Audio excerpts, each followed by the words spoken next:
Hi, I'm Dittrich coming to you from Pretty Snoo Studio in New York City. Today, our beauty topic of discussion is how to condition your hair and the instructions for doing so. So, when you have damp hair, take a wide tooth comb. After shampooing, start at the bottom of your hair, working your way up to make sure you're getting all the tangles out.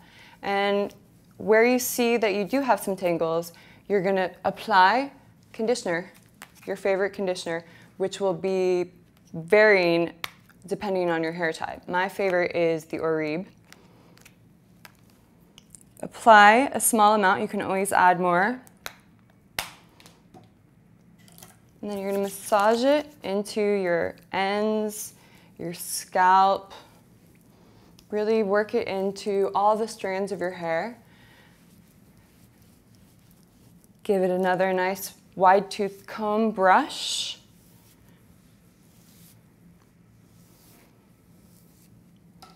Then you will rinse your hair, towel dry, and style. So now I've just shown you how to use and apply conditioner to your hair. My name is Dittrich. Thanks for joining me.